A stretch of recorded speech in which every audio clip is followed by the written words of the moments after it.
Mattel just unveiled the 2020 Disney Cars die-cast mainline poster, and man, there are definitely some surprises, some expectations met, and some dreams crushed. Welcome back to another Disney Docket presentation, everyone. Today in this extra video, we're going to break down the poster and see what the new releases are, see what Mattel is re-releasing, and overall just discuss the sentiment of the year. Now, disclaimer, Take 5 a Day posted the poster this morning, and I will link their article in the description below. Mattel most likely sent it to them directly since they do have inside contacts, but they don't exactly share this information with us. So let's dive right in with the re-releases. Now, obviously, we're already about halfway through the year. Mattel put out the first case of 2020 singles in November of 2019, starting with Metallic Cal Weathers and Trainer Cruz Ramirez. So we've already seen and even gotten a good chunk of these releases, but there still are some surprises that I'm excited to share with you.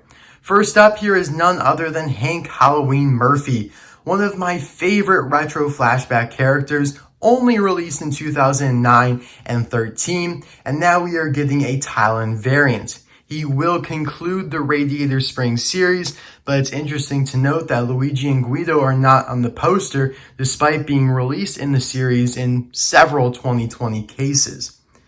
Then we got the final Walmart rubber tire release from 2018. That's right, after Jambalaya Chimichanga, Liability, Bill, and Superfly, Airborne is all we needed to complete the set. This will be his first plastic tire and Thailand release. Also in Thunder Hollow, we have a 2-pack with APB and Broadside. Yeah, well, I don't know. I guess Broadside's cool, but where's the announcer for the Thunder Hollow? Jumping over to London Chase, as we've known about for a while per card backs, we are getting a Palace Danger Finn McMissile, which is much more exciting than regular Finn. And we are also getting Union Jack Ramone, but it looks like he has the paintbrush. Now, both of these are re-releases, but now made in Thailand. And it'll be interesting to see if Ramone has the paint gun or not, because when he was first released in 2017, the official name was Body Shop Union Jack Ramone, not just Union Jack Ramone. But if it is just the regular one, I'm pretty sure that's the first time he'd ever be released as a single. Moving on to the tuners, we will be getting Wingo DJ Boost, in addition to Snot Rod, who has already been out since January. All of these are new Thailand variants. If we shoot up real quick to the World Grand Prix, you'll see all of these have been released except for the 2-pack with Race Team Mater and Fillmore with headsets, which are interesting choices, but I'm not complaining. We haven't seen them in a while. Now, it also has Luigi and Guido with headsets, but since we've already gotten the regular Race Team Luigi and Guido in the World Grand Prix series, I believe that's a mistake on the poster. Making a lateral move to Dinoco 400, we'll see one of the best and most anticipated re-releases of all time, almost on par of a re-release of Race Damaged Moose Springs, the Bumper Save Crew Chief Ben Doordan. So he was only previously released in the infamous 2010 Target exclusive Team 4-pack, along with 3 Pittys. Extremely rare set, and now all of us have a chance to get him, but as a Thailand variant. At least he's been named after 10 years though. Looks like Mattel is showing even more love to Bumper Save with a Cars 1 Ponchy Wipeout re-release, along with Dirkson D'Agostino for Trunk Fresh and Slider Petrolski for Sidewall Shine. How much we want to bet that they screw up the artwork and name tag on at least one of these. Watch them put unused Cars 3 Sidewall Shine art on Slider or an unused name. I mean, I think that would just be, well, it would just be. I'll leave it at that. Moving down to Florida 500, we already got all of these, but some of them, like Sterling with headset, were technically released in 2019 Blue Desert and have not been included in any 2020 cases yet. So we'll probably see them again, which I'm not looking forward to. Moving on to Deluxes. Over in Dinoco Daydream, we have a re-release of Rotor Turbosky, which is the Dinoco helicopter, which is the first time ever Mattel has acknowledged his real name. They have always released him under the Identity Crisis name Dinoco Helicopter, unless maybe back in 2007 he did have the Rotor name, but it was only briefly, and then literally you will not find a picture online of him with Rotor Turbosky from Mattel. You just won't. The only other Deluxe left for Mattel to re-release again from Thailand, is Roscoe down in Thunder Hollow. So Deluxe is kind of bad this year, but at least we got Josh Coolin and Dale Ruffalo. As you know, I didn't mention anything that has been released so far, which is case A through H. So I just, did all the re-releases that have yet to come, and we'll either love them or we'll choke on them.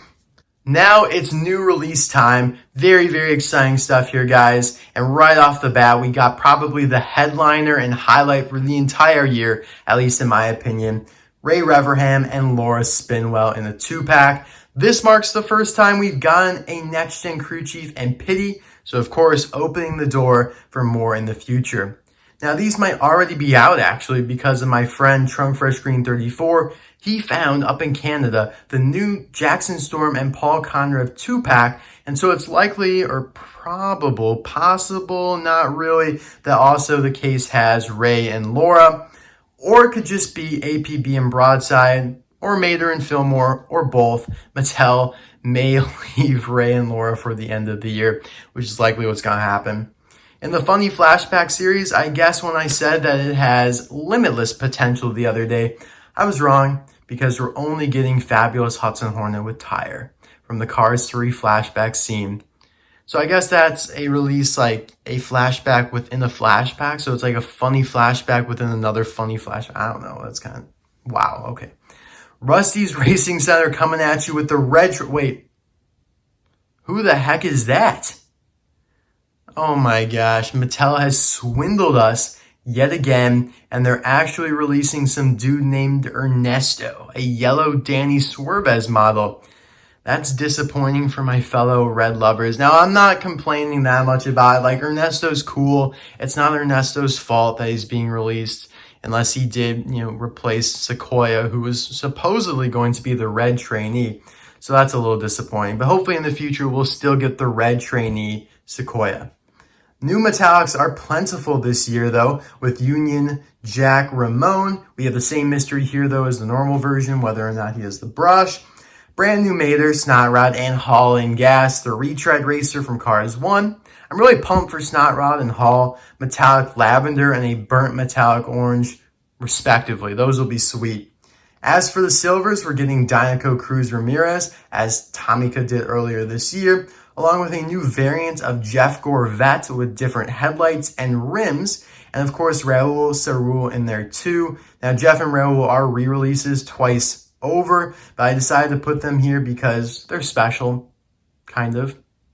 Back in the Florida 500, we got hydraulic Florida Ramone, and it looks like he's got his paintbrush here too, so that's new. But where is Saludos Amigos Ramone, though? Like, seriously, like, that is literally one of the best Ramones ever, and they just keep on releasing hydraulic versions. So, that stinks. And to conclude the year, we got a super chase of, drumroll, Transforming Lightning McQueen. Now, before you grab the pitchforks, this is likely a metallic release, and the first dual metallic release at that, featuring both blue and red metallic regions, which I guess kind of justifies it as a super, putting it in contention for the worst super chase, along with Cruz Ramirez's Francis Beltline, Crazy 8, and Mater with duct tape. In my opinion, they should have made Josh Coolant this year's super, or if they really wanted to mess with us, the bumper save crew chief, because, that'd technically be illegal since he was already released. Or they should have just released Transforming Chick Hicks as a super, which I would have been perfectly content with. Anyways, that is all for the 2020 year. Now, my prediction is that this will all be wrapped up in the fall, and hopefully it's like a Band-Aid, rip it off real quick and, feel it forever. And they'll start on with 2021. Assuming COVID-19 doesn't provide any unexpected delays, it hasn't so far, so I'm hopeful it won't. My honest opinion, guys, is I'm disappointed. I'm very disappointed with this year. There are barely any new characters, while there are a ton of new variants. I'm just excited for Ray and Laura. I mean, if you look at it, you get Ray and Laura this year, you get 2 new trainees, and the rest of it is pretty much re-releases. I mean, besides the Deluxes and some other cars in 2-packs. So I'm just a little sad about it, but let me know your guys' thoughts in the comments section below. I'm very interested to see what you guys think about it. What is your favorite release from 2020? Is it something we've already gotten, or will it be coming in the future? Thank you all for watching. I hope you enjoyed. Bye now.